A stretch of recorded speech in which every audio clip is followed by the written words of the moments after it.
Nós cantamos hoje aqui, nesse último hino nosso, que fiéis nós sejamos, da palavra o estandarte fazer. O que é isso? Da palavra o estandarte fazer. Fazer da palavra a nossa bandeira. Estandarte é a bandeira. Eu vou fazer da palavra de Deus a minha bandeira. Os exércitos, antigamente, quando eles marchavam, você já assistiu aqueles filmes épicos, filme de épocas, né? Eles iam com a bandeira. Aquela bandeira representava o quê? Os valores do reino, os valores pelos quais ele estava disposto a lutar e até mesmo morrer. Que fiéis nós sejamos para por Cristo viver ou morrer. Então, para isso, para que realmente eu esteja numa batalha e talvez sujeito até morrer, para que isso seja verdade na minha vida, a palavra tem que ser a minha bandeira. Eu preciso estar pautado, orientado por essa bandeira, pelos valores do reino dos céus, a palavra de Deus. Nós estamos vivendo dias nos quais a guerra está ficando cada vez mais acirrada. Se você não está percebendo isso, logo, logo vai tocar em você. Eu não estou sendo pessimista não, mas é a verdade. E logo, logo nós vamos ter uma peneira.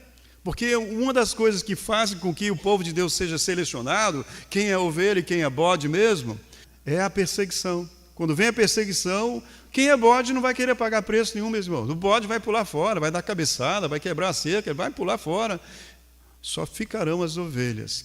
E está chegando o momento. Essa semana, por exemplo, eu vi de um homem dizendo que ele quer ser o primeiro homem a transplantar um útero, colocar nele um útero. Com que finalidade?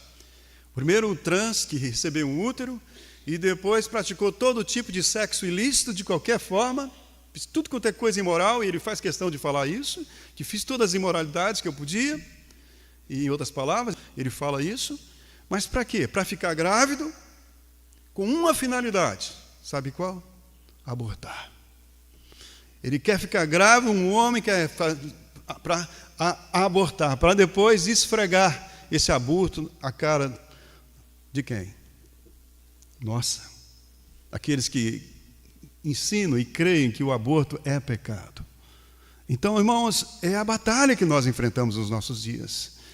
E quantos de nós vão ter coragem de dizer, é pecado, é pecado? Quantos de nós hoje estão falando isso? Quantos de nós estão preferindo não falar nada, ficar quietinho? Se eu ficar quieto com os valores de Deus, significa que esses valores são os meus valores mesmo? Significa que isso a minha bandeira é a palavra de Deus? Se eu compactuo com essas ideologias do mal dos nossos dias, meus irmãos, se eu calo, a que reino eu pertenço? Devemos nos perguntar, no que eu estou firmado? A minha casa está firmada no quê? Na rocha ou na areia? O mundo está caindo, mas será que eu não estou caindo junto? O mundo está desintegrando, será que eu não estou desintegrando junto, dissolvendo junto? Quem sou eu nesse mundo, nesse mar de pecado? Eu sou um sorrisal? Um sorrisal, um cebion, né? Aquele cebion que você põe lá, derrete, né? Será que eu sou o tipo de pessoa assim? Ou eu sou que nem um botão? Pega um botão de camisa e põe dentro do copo d'água. Está lá, né? Com seus valores insolúvel. Está firme. Quem sou eu? Eu sou um sorrisal ou eu sou um botão? Essa questão aí, nesse mundo, nesse mar de pecado. Então, abra comigo a sua Bíblia, em Mateus, no capítulo 7. Vamos fazer essa leitura. Mateus 7, verso 24 e 28. Essa é a nossa segunda mensagem sobre a verdade. Segunda parte, a verdade, a luta pela verdade, o nosso compromisso com a verdade, avaliando nós mesmos, aonde nós estamos, quais são as nossas bases, quem somos nós de fato e de verdade, e quando a luta se apresentar, o que faremos? Será que vamos esperar até aquele momento para chegar na hora e descobrir que nós nunca fomos crentes? Ou avaliar se somos crentes agora, para tomarmos uma posição agora com Deus, para que quando vier a luta nós não venhamos correr, nós já saibamos o que está nos esperando pela palavra e iremos permanecer firmes. Então, Mateus 7, versos 24 e 28, a palavra de Deus nos diz assim: Todo aquele, pois, que escuta estas minhas palavras, é Jesus falando, tá bem? Isso aqui é o Sermão do Monte, o finalzinho do Sermão do Monte, Jesus está falando. Todo aquele, pois, que escuta estas minhas palavras e as pratica, assemelhá-lo-ei ao homem prudente que edificou a sua casa sobre a rocha, uma base firme, um fundamento firme. E o que aconteceu depois? Desceu chuva e correram rios, e assopraram ventos e combateram aquela casa, e não caiu, porque estava edificada sobre a rocha. E aquele que ouve as minhas palavras e não as cumpre, compará-lo-ei ao homem insensato, que edificou a sua casa sobre a areia, e desceu a chuva, e correram rios, e assopraram ventos, e combateram aquela casa, e caiu. E foi grande a sua ruína. E aconteceu que, concluindo Jesus esse discurso, a multidão se admirou da sua doutrina, do seu ensino, porquanto os ensinava como tendo autoridade, e não como os escribas. Vamos orar. Nosso Deus e Pai eterno, louvado seja o Senhor, pois trouxestes cada um de nós aqui para a tua casa. Tu és Senhor do tempo, ó Deus, das oportunidades, das vidas, e o Senhor está nos dando o privilégio de meditarmos na tua palavra. Nós dependemos, ó Deus Todo-Poderoso, totalmente do operar do teu Espírito, pela pregação da tua palavra, para que aconteça o novo nascimento, aconteça a salvação das almas, o arrependimento dos pecados e o confessar a Cristo Jesus como único Senhor e Salvador. Ó Pai, salve almas, santifica o seu povo, as nossas vidas, fale conosco, nós oramos em nome de Jesus. Amém. Nos capítulos 6 e 7 de Mateus, Jesus está então aí concluindo o Sermão do Monte. E aqui ele fala de opostos, nos deixa bem claro certas situações aqui. Ele põe extremos, ele faz com que a gente perceba realmente, de maneira bem clara, que o viver com Deus significa tomar posições bem definidas na vida. Ou com Deus, ou com o diabo.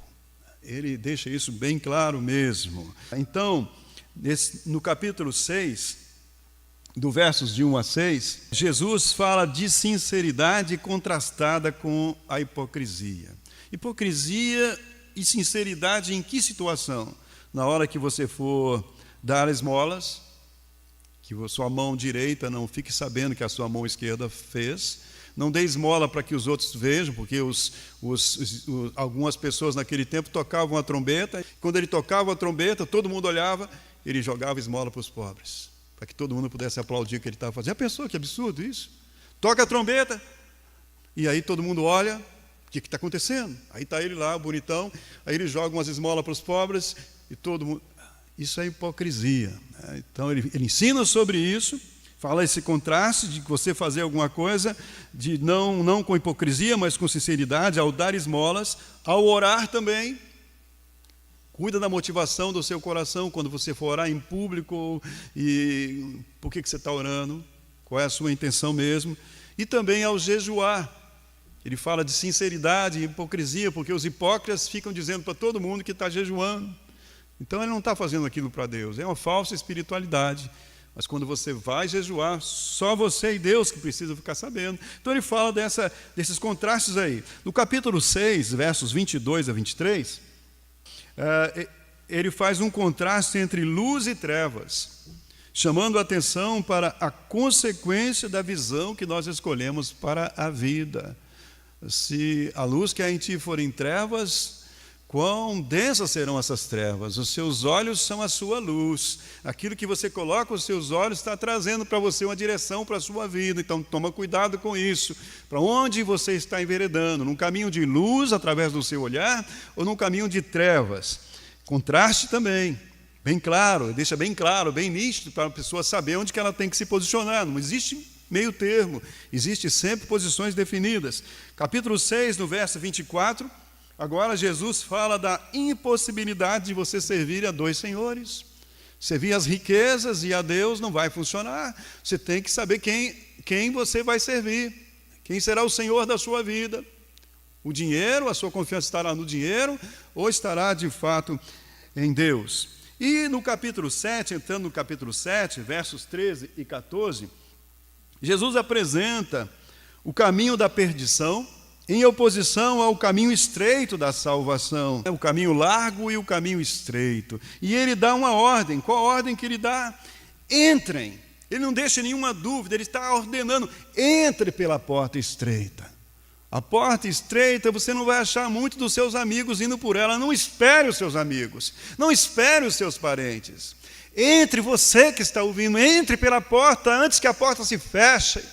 Não vá pela porta larga. Então ele apresenta o contraste: porta larga, que é fácil, você faz do jeito que você quer, fica na sua zona de conforto, fica na sua preguiça, na sua imoralidade, e faz de conta que você é um religioso, faz de conta que você é um cristão, mas saiba que o fim desse caminho é um inferno. Então ele apresenta a porta larga e diz para você: não vá por aí. Vá pela porta da renúncia, da abnegação, do arrependimento, negue-se a si mesmo, se é que você quer me seguir, e venha. Pode parecer uma coisa desesperadora aos seus olhos, mas eu te capacito. Venha, esse é o melhor caminho. Esse é o melhor caminho. Quando você entende a graça, o amor de Deus, você perde a desconfiança que você naturalmente, por causa do pecado, tem em relação a Deus. E você começa a confiar na palavra de Deus, entrega as suas vontades, que você tanto preza, né? Os seus desejos, as suas paixões, que você tanto preza, você entrega isso nas mãos de Deus, para que cumpra a vontade dele. Você pode orar como Jesus: seja feita a tua vontade, Pai, aqui na terra como nos céus. Se possível, passa de mim esse cálice, mas não seja feita como eu quero, como o Senhor quer. Então ele te ordena a entrar por esse caminho. E então, meus irmãos, nos versos finais do Sermão do Monte, agora o texto que nós lemos, e são os momentos finais ali, no capítulo 7, a partir aí desse verso 24. Então Jesus está falando sobre os dois fundamentos. Uma casa que foi fundada sobre a rocha e outra sobre a areia, com as suas respectivas consequências. Sua vida, está falando da sua vida. De que maneira você está estruturando o seu viver, construindo a sua história. Essa casa é a história da sua vida. No final dessa história, o que vai permanecer? Onde você terá realmente colocado as suas bases? E essa conclusão de Jesus aqui no Sermão do Monte, ela me fez lembrar da forma também como Salomão concluiu o livro do Eclesiastes. Eclesiastes é o livro do pregador, né? E Salomão, então no capítulo 12, no versículo 13, nós encontramos aí Salomão dizendo o seguinte: de tudo o que se tem ouvido, tudo que vocês ouviram, Jesus falou tudo aqui no Sermão do Monte, né? E agora ele apresenta essas bases, né? Você está construindo a sua casa onde? Na areia ou na rocha? Você está dando ouvido às minhas palavras ou não? Você está guardando aquilo que eu falei na sua vida ou não? Então, de tudo que se tem ouvido, o fim é: qual é a finalidade, qual é o propósito, o que você deve fazer com tudo isso? Teme a Deus e guarda os seus mandamentos, porque esse é o dever de todo homem. Ande na presença de Deus, faça a vontade de Deus, conheça o seu Deus e sirva o seu Deus. De maneira, meus irmãos, que o ensino das Escrituras, ele deixa claro que há valores absolutos que devem ser seguidos. A Bíblia não coloca ideias subjetivas para que você considere e, se quiser, faça, se não quiser, não faça. Não. Há valores absolutos definidos e somos chamados, se cremos, se confiamos, somos chamados para andar nessa linha. Não nos é permitido dar uma voltinha para lá, uma passeada para cá, não. Somos chamados realmente para depositar a nossa confiança, não nas nossas ideias, nas nossas divagações, mas no que Deus falou. Não no que eu acho, mas no que Deus disse a respeito da sua vontade. Então ele deixou bem claro isso. E que há valores que nós devemos seguir.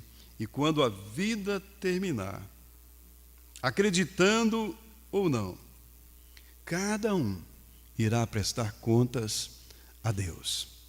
Irá realmente saber se esteve firmado na rocha ou todo o tempo esteve na areia da conveniência, sendo conivente com todas as coisas erradas. Conivência, presta atenção nisso. O que é conivência? Conivência é quando você vê uma coisa errada e deixa passar, porque às vezes está te favorecendo. Você foi conivente com o mal. Por que você foi conivente com o mal? Porque te convinha, era conveniente para você, porque você ia ganhar supostamente um lucro nisso, um benefício nisso.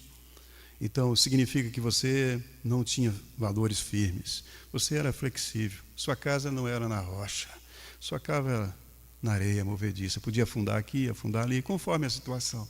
Mas no final da história, vamos prestar contas a Deus, e ali será tarde demais.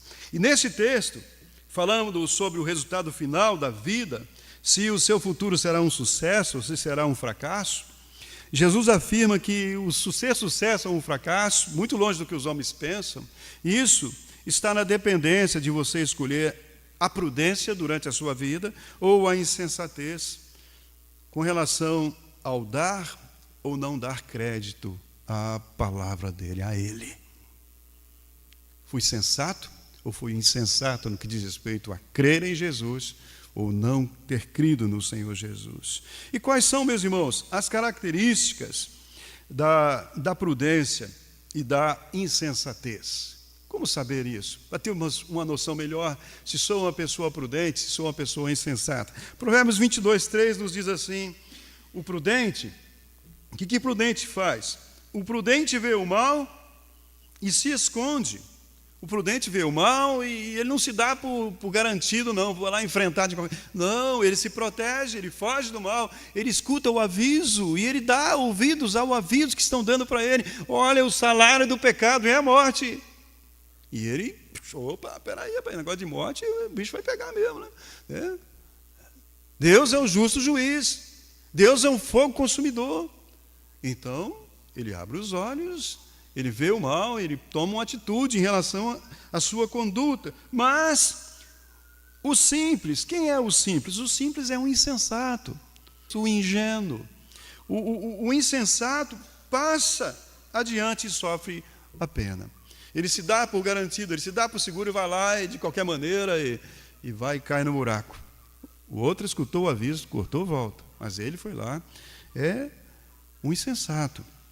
Outro exemplo, Provérbios 14:16, o prudente, aí colocado como sábio, o prudente ele é cauteloso, ele desvia-se do mal, mas o insensato se enche de raiva e se dá por seguro, ele não escuta conselho de ninguém. Tem nada com a minha vida, que está se metendo na minha vida, eu que sei o que eu quero para a minha vida, eu vou fazer, não adianta você me falar coisa nenhuma, porque eu vou fazer do jeito que eu quero.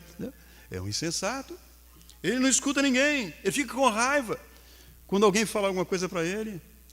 Aquela pessoa assim não é ensinável, não se deixa admoestar. Provérbios 27:22 ainda nos diz assim: ainda que você moa o insensato, como se ele fosse um trigo, você põe ele no moinho e moa, ainda que você moa o insensato como cereal no pilão, é impossível separá-lo da sua insensatez. Ele é obstinado, ele está agarrado na sua rebelião, na sua desobediência. Eu é que sei, não tem nada a ver, não dá nada não, isso é papo furado. Ele está convencido daquilo dentro de si, que ele sabe de tudo. Não se deixa então ensinar, não se deixa admoestar. Mais um versículo, meus irmãos, Provérbios 17:10 nos diz assim: uma repreensão é mais eficaz para o prudente do que 100 açoites para o insensato.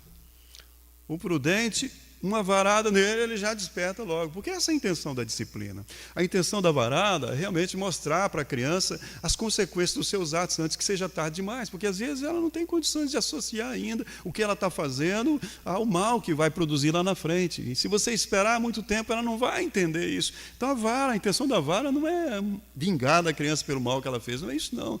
A intenção da vara é fazer a criança associar que ela está fazendo uma coisa errada e aquilo lá na frente pode trazer um prejuízo muito sério para ela. Então, para que ela perceba isso logo, a varinha vem no bumbum dela. E ela então associa o que eu estou fazendo errado, ela aprende, você educa a criança. A vara é bíblica, não importa o que essa pedagogia está falando, o que qualquer um esteja falando, a Bíblia não espanca os seus filhos. A Bíblia diz isso, não espanca os seus filhos, mas disciplina com amor, para que ele possa então aprender nesse sentido. Mas o tolo não aprende de jeito nenhum. O insensato não pode arrebentar o insensato, que ele está agarrado na sua obstinação. Então, dentre outras coisas, o que vemos aí é que o prudente ele demonstra humildade. Ele não desconsidera os avisos. O prudente ele leva em conta princípios e valores que ele toma para si para definir limites para a sua vida. Princípios e valores que mostram as consequências dos seus atos e apontam uma direção certa para ele, que vai além da sua imaginação. O prudente entende, ele não se entrega aos seus devaneios, não. Ele tem uma forma de julgar os seus pensamentos, não a partir apenas dos seus desejos, mas a partir de uma informação que vem fora de si. Ele avalia essas coisas, então ele é prudente. Então esse prudente, antes de tomar uma decisão, o que ele faz? Ele observa o tempo. Ele observa a história, ele olha os acontecimentos do passado e ele observa, por comparação, então, para onde certas escolhas têm levado determinadas pessoas. Porque ele está recebendo influência. Todo o tempo nós estamos recebendo influência, principalmente influência para deixar os caminhos do Senhor. Isso são coisas atrasadas. A Bíblia é um livro antigo, retrógrado, e você tem que arejar a sua mente, pensar diferente. Todo o tempo nós estamos sendo bombardeados com sugestões para fazer isso. Mas o prudente considera aqueles que estão abdicando da palavra de Deus, abdicando dos princípios, largando as suas famílias, vivendo que nem cachorro, vivendo de qualquer forma, entregue as suas paixões. Para onde que essa gente está indo? O que está acontecendo? Depois que eles têm todo o gozo que eles têm, será que tem um gosto amargo na boca deles, que o gozo que eles sentiram antes não compensa? O que eles estão colhendo? A vida dessas pessoas está virando uma bagunça, um inferno, ou eles estão bem? O prudente avalia, o prudente olha além do momento. Então, o prudente, ele não decide simplesmente com base nos desejos que brotam lá no seu coração. Ele consegue enxergar, ele procura enxergar muito além da empolgação do momento que ele está vivendo, aquele fogo da paixão. Ele procura ver além disso, procura não se deixar dominar por isso que está ardendo dentro dele aí.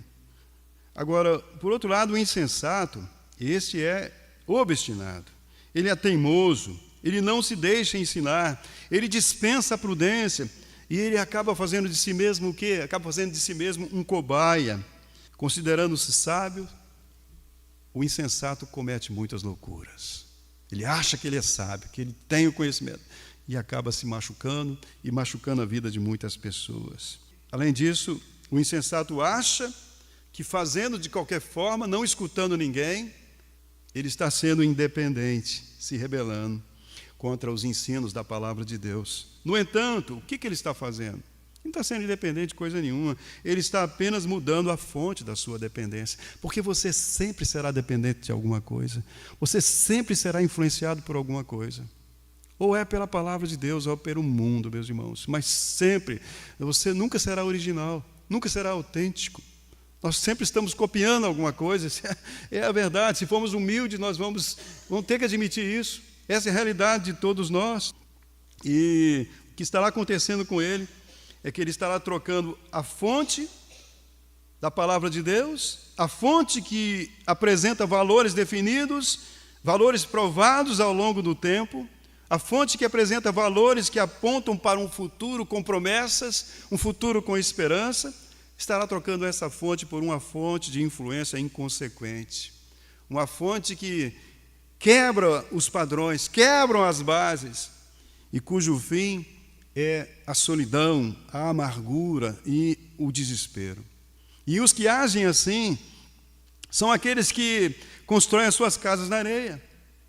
Mas quando chegam as dúvidas, quando chegam os medos, as desilusões, as adversidades, O pau, a pedra, o fim do caminho, as tempestades, as águas de março, fechando o verão, como diz o poeta, esses ficam de que forma? Esses ficam sem promessas de vida no seu coração. E assim eles caem no vazio existencial. O que eu estou fazendo aqui? Do que serve a vida? De onde que venho? O que estou fazendo aqui? Para onde que vou? Não tem resposta. Todo o prazer que tiveram, toda a sua vida devassa, insensata, sem responsabilidade, sem compromisso, caminhando contra o vento, sem lenço, sem documento. Parece legal, mas o final, e agora, José? O que eu vou fazer com a minha vida? O que vai ser de mim? Termina assim, meus irmãos. Por outro lado, Jesus disse que o prudente, aquele que ouve a sua palavra e a pratica, o que irá acontecer? Esta pessoa irá superar as muitas crises da vida. No mundo tereis aflições, mas ele terá bom ânimo, porque ele tem alguém que o está dirigindo e alguém que venceu comprovadamente nessa vida. Esse é o seu mentor. Não é alguém com papo furado, não, mas alguém que esteve aqui, lutou a nossa luta e venceu. Então Jesus está dizendo para aquele que é prudente, que ouve a sua palavra e a pratica, que ele irá superar as muitas crises, irá vencer, prevalecerá a despeito das crises existenciais. E a respeito desta vitória, Jesus diz: quem crê em mim, pode crer, porque quem crê em mim, ainda que morra, viverá. Se você perder a sua vida por amor de mim, você vai ganhá-la. Eu sou a ressurreição e a vida. Ainda que você morra, eu ressuscitei e prometo a você ressurreição. Você irá viver, e isso porque essa pessoa, o prudente, o que confiou nele, está agora sob a base sólida das promessas do Senhor, a base sólida da palavra de Deus, que é a verdade, porque ele é um salvo, creu em Cristo e foi salvo pela graça de Deus por meio da fé. Ele está garantido, creu no Senhor Jesus e ele pode aquietar o seu coração. A coisa mais importante já aconteceu comigo. O quê? Eu fui salvo. E agora, porque eu fui salvo, a minha esperança em Cristo está muito além da realização dos meus sonhos aqui agora. Os meus sonhos aqui agora ainda são importantes para mim. Não é que eu vou desistir deles, mas são secundários. Porque o mais importante eu já tenho: a graça de Deus sobre mim, o amor de Deus sobre mim, a certeza de um amanhã melhor. E é isso que me conduz, é isso que me motiva a seguir adiante. De modo, meus irmãos, que a casa na rocha, contrastada com a casa na areia, o caminho estreito contrastado com o caminho largo, a prudência, a insensatez, a esperança, o desespero, a salvação e a perdição, essas coisas são por Jesus colocadas diante de nós como sendo dois caminhos pelos quais nós estaremos decidindo seguir. O salvo segue na presença do Senhor. Ele segue e ele não é salvo porque ele segue, mas ele segue como prova de que realmente ele foi salvo. Ele encontrou algo melhor. De fato, ele encontrou Cristo. Ele encontrou o amor de Cristo. Então, ele segue no caminho do Senhor. Ele segue nas boas obras que Deus de antemão preparou para que o salvo andasse nela. Efésios 2:10. Ele segue nisso. Agora, quando eu penso nessas coisas, eu devo me questionar. Se há dois caminhos opostos colocados por Jesus nesse texto que nós vimos aqui, se nós entendemos isso também, se você identificou esses opostos também, e esses rumos que ele está colocando, então eu tenho que me perguntar: que rumo eu quero dar para a minha vida? E que rumo eu estou dando para a minha vida nesse exato momento? Eu vou dispensar a sabedoria, as promessas de Deus, vou dispensar a palavra de Deus e vou me entregar à loucura dos homens que não sabem o que estão fazendo, mas estão batendo contra a palavra de Deus, incentivando pessoas a pecarem, a fazerem coisas absurdas, a se entregarem todo tipo de imoralidade. Eu vou largar as promessas de Deus e me entregar ao vazio de homens que morrem e ficam mortos na sepultura, aguardando o juízo final, enquanto estão já agora mesmo no inferno. Eu vou no caminho dessas pessoas. Cristo ressuscitou. Onde estão os demais? Os filósofos, os inventores de ideologias, onde eles estão? Os mentores, Os filósofos desses dias, onde eles estão? Para onde eles vão? Onde está a sepultura deles? O que eu vou fazer, meus irmãos? Que rumo eu estarei dando à minha vida? Qual será, então, a minha fonte de influência? Porque uma ou outra eu terei. Não se engane, ninguém vai me influenciar, não é assim. Um ou outro está, sim, te influenciando. A sua vontade, os seus desejos, os seus gostos. Você está sendo influenciado. E quando Jesus fala de construir na rocha ou na areia, então ele está falando de decisões opostas. Ele está falando de pensamentos que estão constantemente em conflito. Ele está falando de verdade absoluta em contraste com ideias relativistas. E com relação a isto, temos observado que nas últimas décadas, começa a notar isso está se acentuando mais, nas últimas décadas tem-se observado a intensificação do conflito entre esses pontos antagônicos, esse contraste. E o que nós temos de um lado e do outro nessa batalha, que está querendo a nossa atenção? Quais são os dois lados que estão querendo ser a influência sobre nós, querendo que nós levantemos a sua bandeira? Você vai levantar uma bandeira. Não pense você que você vai ser neutro, não, você estará assim levantando uma ou outra bandeira, ou a bandeira da palavra de Deus, ou a bandeira da imoralidade do mundo, do escárnio, da incredulidade. Que lados são esses então, meus irmãos? Nós podemos ver que nós temos de um lado o ateísmo, o humanismo, tudo junto ali, as ideologias progressistas, cuja agenda inclui aborto, você pode apoiar isso, inclui liberação das drogas, inclui ideologia de gênero, redução da idade do consentimento para o sexo entre crianças e adultos.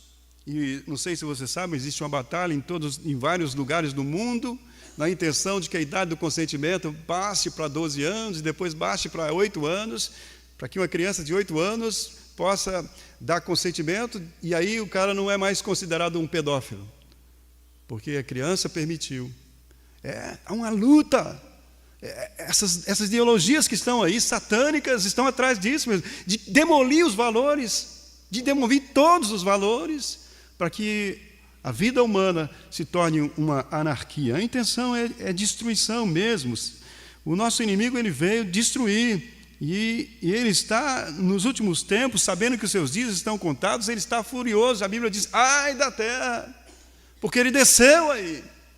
E ele veio realmente com toda a carga, e nós estamos vendo isso mesmo, coisas que nós nunca imaginávamos que nós iríamos ouvir autoridades falando, não é verdade? Estamos ouvindo, estamos juízes dando ganho de causa para coisas absurdas nos nossos dias. Nós não conseguimos entender, acabou o direito, acabou a decência, acabou a dignidade. Está aí, então, eles estão de um lado, você está tomando posição nisso, você está tomando posição nisso. E você tem que acordar, porque isso está mostrando se a sua casa está na areia ou se a sua casa está construída sobre a rocha. De um lado está também aí, a ideologia deles é a desconstrução da família. Estão desconstruindo, querem acabar com o modelo de família, porque sempre foi. Estão querendo criar outras coisas, querendo chamar de família também. E do outro lado ainda tem mais. Casamento, essas ideologias dessa bandeira está aí. Casamento entre pessoas e animais. Liberação para que crianças de 8 anos possam mudar de sexo.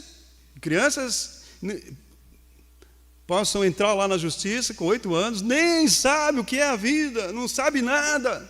Se um marmanjo aí quer fazer isso, a gente não concorda, mas lá no futuro talvez ele vai se arrepender do que fez, mas uma criança, os adultos vêm e enfiam um punhado de coisa na cabeça da criança, a criança não sabe decidir certo, está confusa sobre a sua identidade, e agora ela pode ter liberdade para que ela seja feliz. Estão lutando por isso, e são as bandeiras dos nossos dias. E nós precisamos entender essas coisas que estão acontecendo, e nós somos passivos diante disso, podemos fazer de conta que não estamos vendo, porque não queremos tomar posição nenhuma. Nós temos que julgar essas coisas, meus irmãos, porque nós receberemos juízo do Senhor um dia. Não para a salvação, se somos salvos, mas Ele vai julgar os crentes. No Bema, chamado Bema, o tribunal de Cristo, tribunal das obras dos crentes. Não seremos julgados para a salvação, mas aquilo que estamos posicionando, isso mostra também E nós daremos conta disso ao Senhor. Então, queridos, de um lado estão essas coisas. Do outro lado estão os princípios judaicos cristãos. Está a vida cristã, a visão cristã do mundo conforme a palavra de Deus. Agora, e nós? De que lado nós estamos? Nós estamos pensando de maneira cristã? Nós estamos levando cativo o nosso pensamento à obediência de Cristo? Nós estamos voltando os nossos olhos diariamente para a palavra de Deus, para conhecer o nosso Deus e saber qual é o lado que Ele quer que nós estejamos? Conhecemos as batalhas que temos que lutar? O que está acontecendo conosco? Não podemos ficar de fora, não tem jeito de ficar de fora. Mas se nós ficarmos fazendo de conta que estamos de fora, nós vamos ficar em cima do muro, e o muro pertence ao diabo. O muro pertence a Satanás, estaremos fazendo o jogo dele, na nossa indiferença, na nossa covardia. E não podemos, se é que somos de Deus. Nós precisamos exercitar a nossa mente, ficar de olho nessas coisas que estão acontecendo, orar, clamar a Deus e também manifestar os valores, o que cremos, o que não cremos, e não aceitar aquilo que é contrário à vontade de Deus. Então, esses são dias nos quais, meus irmãos, a corda está esticando, né? E está então assim, ficando cada vez mais definidos os pontos. A corda está esticando, cada vez, e uma hora vai romper esse negócio. Vai romper, pode ter certeza disso. Uma hora vai acontecer uma coisa aí que nós vamos ficar de um lado ou do outro. Vai arrebentar esse negócio. Você não vai poder ficar no meio da corda mais. E aí o bicho vai pegar. Desculpa a expressão. Estamos caminhando para isso, e não sou eu que estou dizendo para te assustar, não. Comece a ver.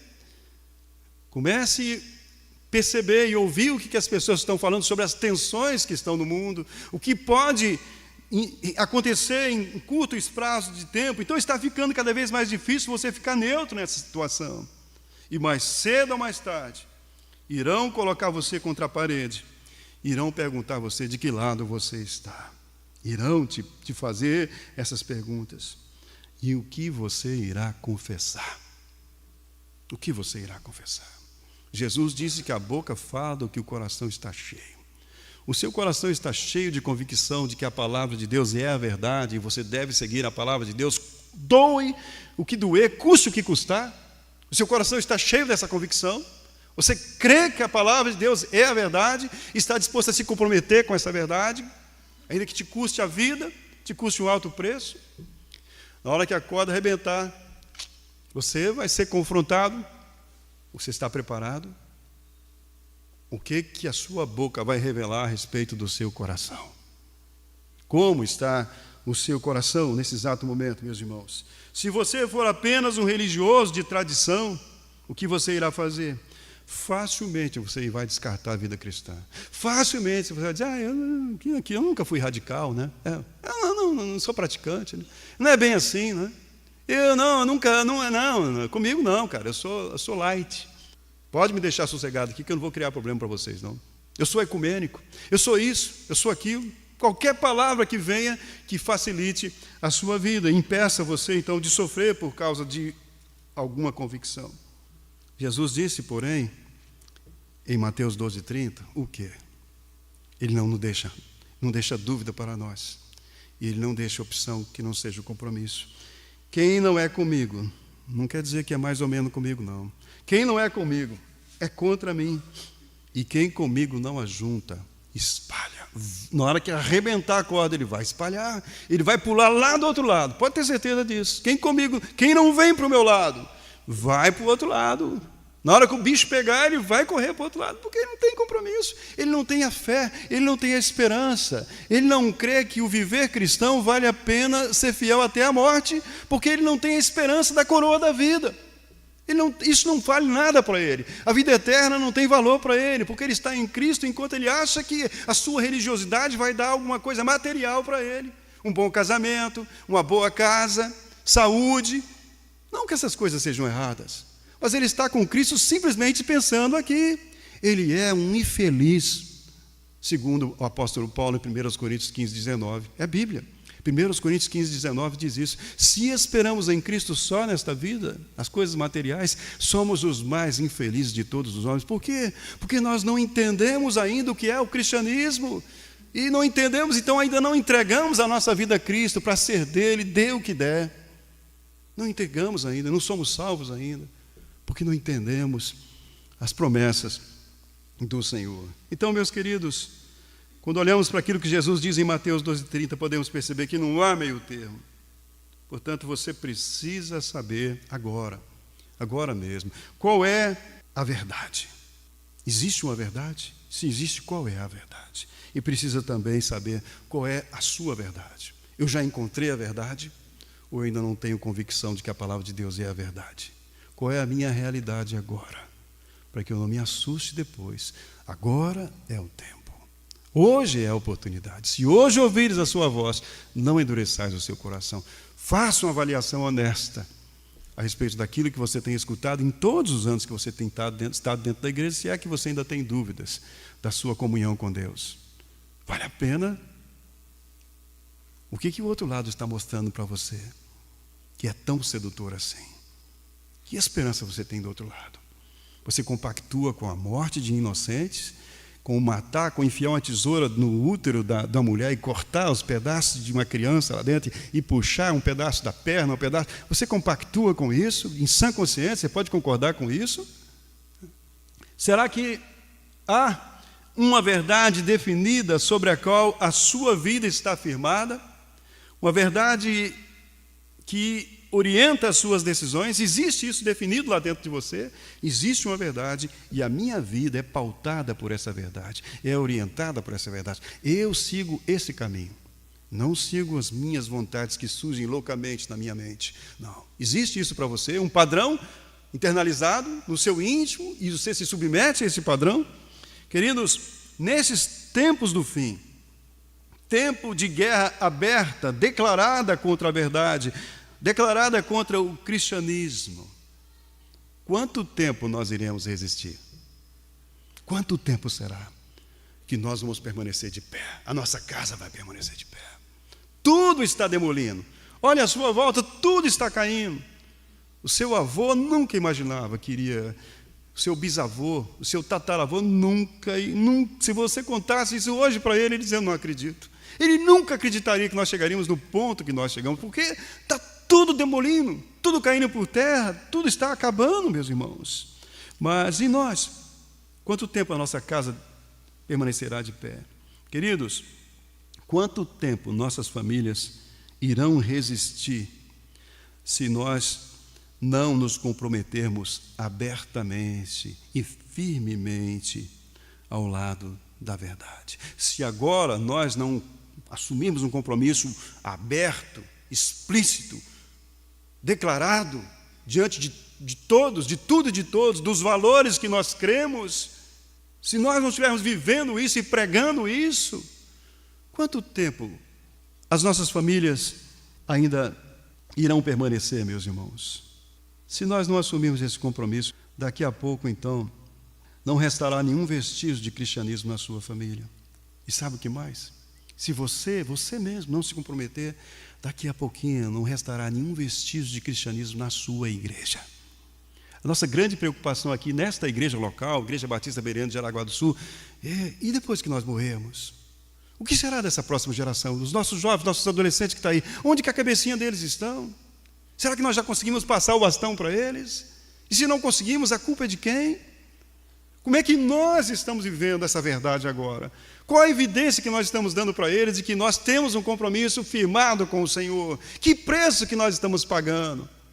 O que nós estamos fazendo? Se nós não encarnarmos isso, meus irmãos, não vestimos essa camisa, daqui a pouco nós vamos ter uma igreja com o nome de cristã, mas igual às igrejas que estão por aí afora, muitas delas.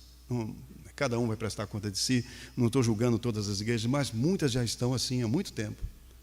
É uma balada tão somente. Não tem compromisso com a palavra de Deus, não tem compromisso com a santidade, tem compromisso com prosperidade, com cura e com alcançar os seus próprios alvos, os seus objetivos. É tudo isso que querem. Mas não compromisso com valores, com princípios, com a verdade, com a santidade, com o caráter de Deus. Será que é isso que nós queremos? Lembremos, meus irmãos, concluindo, que nesse mundo relativista, o Senhor Jesus, o absoluto, que chama a si mesmo de o Eu Sou, ele continua dizendo arrependa dos seus pecados. Arrependei-vos e convertei-vos. Se arrependa da sua vida de incredulidade e venha a mim. E aprenda de mim, que sou manso e humilde de coração. Não aprenda do outro lado. Aprenda de mim. Porque se você aprender de mim, você encontrará descanso para a sua alma, porque eu sou manso e humilde de coração. E para que você possa ter uma nova vida, para que o fim da sua história não seja uma casa na areia, não seja um fracasso, não seja uma ruína, não seja uma vida perdida e sem esperança, para que isso não seja a sua realidade, Jesus morreu por você. Ele deu nada menos do que a própria vida por você, como prova de que Ele ama você e quer você na eternidade. E morrendo na cruz, Ele mostrou para você que aquela cruz é o que você merece agora. Então arrependa antes que esse juízo que caiu sobre ele caia sobre você. Porque esse juízo que caiu sobre Jesus só não cairá sobre você se você se colocar atrás de Cristo. Se você se esconder em Jesus. Se você se entregar a Cristo e aceitar o preço que Ele pagou por você na cruz. Caso contrário, você estará lá um dia.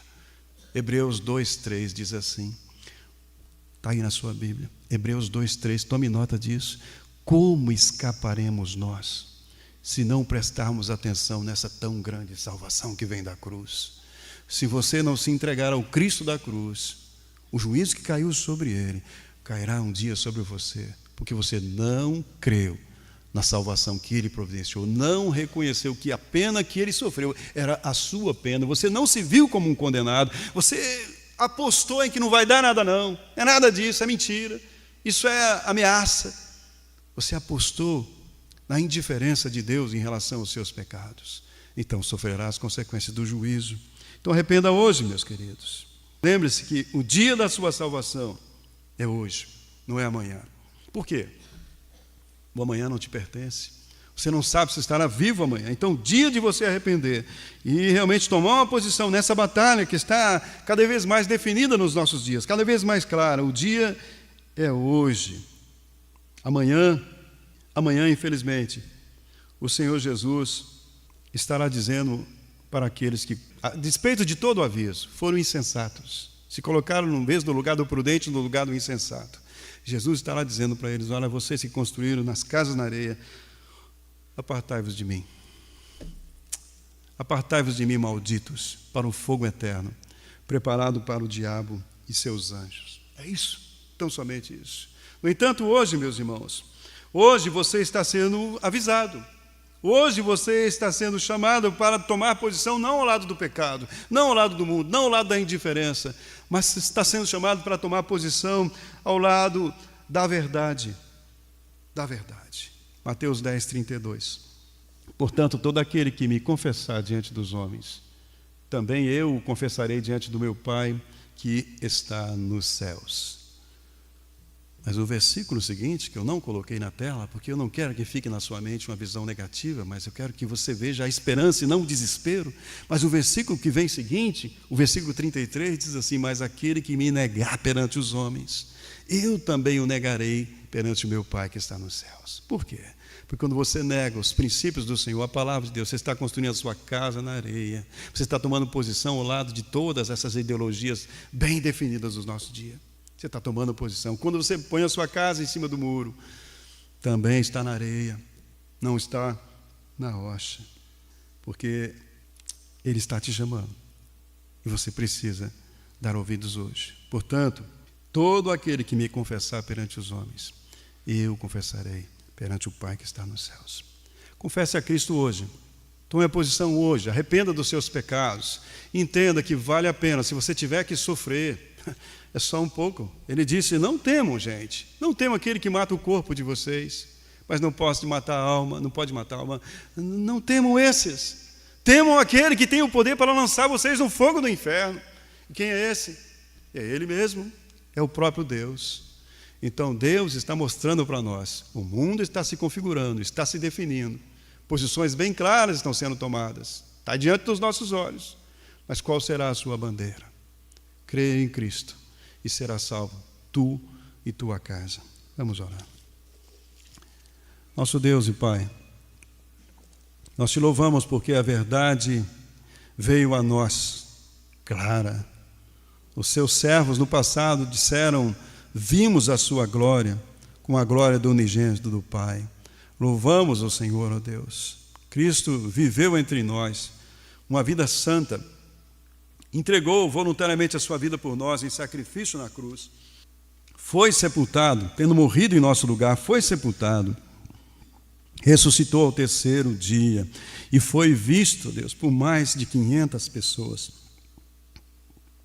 que como prova estavam dispostas a morrer por causa da confissão dessa verdade de que Jesus ressuscitou. E muitas delas morreram confessando a ressurreição de Cristo. E nós te louvamos por esse testemunho que chegou a nós e pelo Espírito do Senhor que nos convence da verdade, que nos leva à salvação. Louvado seja o teu nome, ó Deus. Nós te bendizemos porque vale a pena ser fiel até a morte, porque acima de tudo nós estamos esperando a volta do Senhor Jesus. Abençoe a sua igreja, ó Pai. Que essa igreja seja santificada pela tua palavra, que nós tenhamos coragem de tomar uma posição firme, definida ao lado dos valores do Senhor. Que nossos lábios, Deus, possam proferir a verdade da tua palavra, dos teus valores, que não sejamos covardes nesses tempos do fim. Santifica o teu povo e salve, Senhor, pela sua graça e misericórdia, aqueles que ainda não são salvos. Oramos em nome de Jesus. Amém.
Nosso Deus, uma vez que o Senhor nos alcançou, Deus, pela graça mediante a fé, nossos olhos se abriram para as tuas promessas, para a certeza que o Senhor está cuidando de nós, e temos escutado o Senhor nos falando que devemos buscar primeiro o teu reino e a sua justiça, na certeza de que, por causa da sua fidelidade, do teu amor por nós, provado por Cristo na cruz, o Senhor estará provendo as demais coisas, elas nos serão acrescentadas. O Senhor é Deus fiel E nós já temos de Ti, Deus, o principal, a salvação, a vida eterna. Louvado seja o nome do Senhor. Temos promessas do Senhor, que aquele que não poupou o seu próprio Filho, antes o entregou por amor de nós, Ele está disposto a nos dar, juntamente com seu Filho, as demais coisas, todas as coisas. Senhor Deus, fortaleça-nos, que seja para nós a coisa mais preciosa, a fidelidade para contigo, o amor para contigo. Guarda-nos, Deus, sustenta-nos na fé. Nós oramos pedindo que conforte o teu povo, a tua igreja, restaure a comunhão, ajude, Deus, opere em cada coração conforme a necessidade, esteja trazendo, Deus, para os teus braços, para uma comunhão íntima contigo. Nós oramos pela sua igreja, agradecemos por cada família aqui representada, pedimos que o Senhor supra e abençoe. E oramos agora, Pai, pedindo que o Senhor nos leve para casa, debaixo de segurança, nos fortalecendo para a nova semana que estará começando daqui a pouco, que possamos enfrentar as batalhas do dia a dia, firmados no Senhor, nos teus valores. E clamamos ainda que o amor do Pai, a graça do Senhor Jesus, a consolação do Santo Espírito de Deus, seja sobre a sua igreja aqui, a sua igreja espalhada pela face da terra, agora e para sempre. Amém.